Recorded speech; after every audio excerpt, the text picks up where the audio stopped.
talk about how it happened, what went down. That's the biggest question here. George Pickens, reports all over the place. You go back, we're talking like January, George is okay. The Steelers are thinking about trading George. And then it goes through and it's still very likely.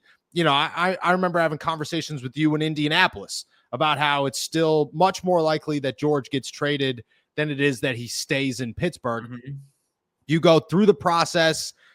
Even when Omar's talking, you're kind of thinking, okay, maybe, but probably not. He's still probably going to get traded. They don't draft a wide receiver, excuse me. That's the first oh, okay. Didn't see that one coming.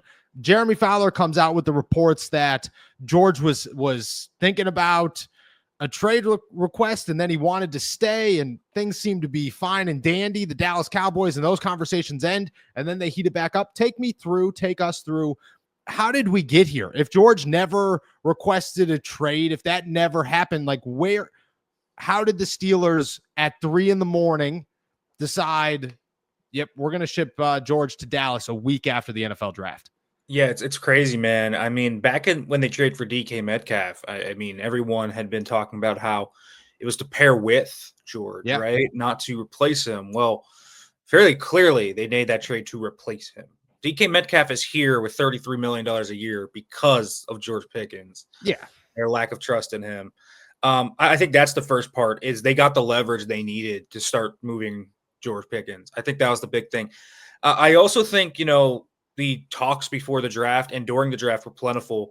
The one thing I had heard, Noah, you and I sat next to each other on day 2 of the draft, and the thing I was completely hearing all that night was the Steelers are calling teams, trying to get them to take George Pickens. I mean, they were trying to.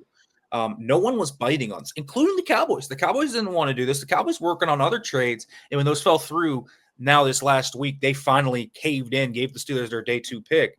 The Steelers wanted a day 2 pick for George Pickens, and I don't necessarily think they were going to trade him for anything less. If they had never gotten that offer, could they have tried and kind of worded this out with him and try and do that? Maybe, but I think it was pretty clear by the indications here. I think, one, they wanted to move him. And Noah, I mean, I'll tell you what, I don't think he ever requested a trade, but it certainly didn't sound like he was super happy in Pittsburgh. And I don't think all of that was – because of the off the field stuff. I think a lot of it was just because look at the environment he was in, the quarterback situation, the lack of quarterback answers.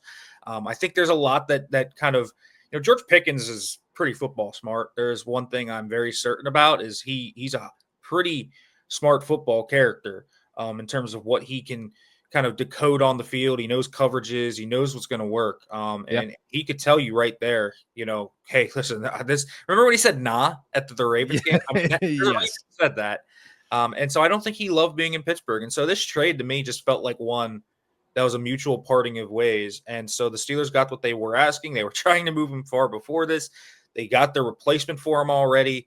We'll see if they get another guy. I think that's going to be the big question. You would hope. But I think that's going to be the big question. But clearly this was in the works for a while. It was. And the Steelers were very open to, the Steelers wanted to figure something out because I think they were well aware, everybody else was well aware that their best leverage was during the NFL draft. Somehow they got it after the NFL draft, which I think is very interesting. Yeah. But it was because I don't think either side anticipated things were going to go real smoothly this summer if George showed up and the answer was, okay, you're not going to get a deal. We've already paid DK. We have to pay TJ. We just don't have George Pickens' money right now. Or B, they started negotiating and lowballed him and said, hey, here's $22 million a year. And George is going, DK just got 30. He's been here for 15 minutes. The guy just showed up. I had a better season than him last year. Why is he getting all the money? Was there any chance that George was going to play this season on the last year of his deal? I know that that's what the reports are in Dallas. I don't really care what's happening in Dallas. In Pittsburgh, you just said both sides, kind of felt like it was a mutual thing. Was that because there was an understanding George wasn't going to play? Well, I do think that he probably would have ended up just playing. I do. I don't think that was going to be a thing. I think maybe he would have, done some hold-in stuff and tried to kind of force it a little bit. But Yeah. listen, I think George has very good representation. I think that's the really good thing. David Mulugeta is a very good agent. He gets what his Yes. guys need. He gives them great advice. He's not dumb. He talks with teams. Teams view George Pickens as a mercurial player that honestly cannot be trusted. Like that Yep. is why the Steelers only were able to get a third. I mean, for him as a talent, they should have been able to get more, but they only got a third because of that reputation. And so, if George wants to get a big contract next year, he's going to have to shed that reputation. He's going to need to show he can be trusted. Because here's what I'll say, Noah: the Steelers did everything this Yep. year to try and get him to lock in and say we should give you 25 to 30 million a year. They did. They traded Deontay Johnson, who, remember when we were in the offseason, remember when people said, oh, Deontay was a bad influence on George. Maybe George comes out. That was a Steelers organization sentiment. That was a thing that they had. And so that's something that I think they did. They brought in Zach Azani, who is a hard-nosed, accountability-laden guy. They moved George to the X receiver spot. They made him the dominant dog of the offense. On the field, I think you saw a really good player. But I also think back to the antics, not blocking for Jalen Warren in 2023, pulling Jordan Lewis down by the face mask while wearing eye black that says always effing open. Basically boxing with Greg Newsome on a Hail Mary in the back of the end zone and taking yourself out of a play. Nearly fighting fans in the last regular season game of the year. The countless run-ins that he has just had on the field this year.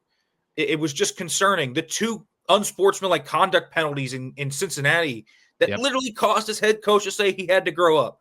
Mike Tomlin literally went out on a limb every week for George. He said, I didn't see that. I didn't see that. He did all of this. And at some point, it just became too much. I think these accumulation of this broke the camel's back. And maybe George can change his reputation. But I think this maybe was the wake-up call George needed. The Steelers decided it could not happen in Pittsburgh any longer. Yeah. And maybe this is what can spurn George into kind of locking in and changing those habits. But it wasn't happening in Pittsburgh. In fact, honestly, it got worse.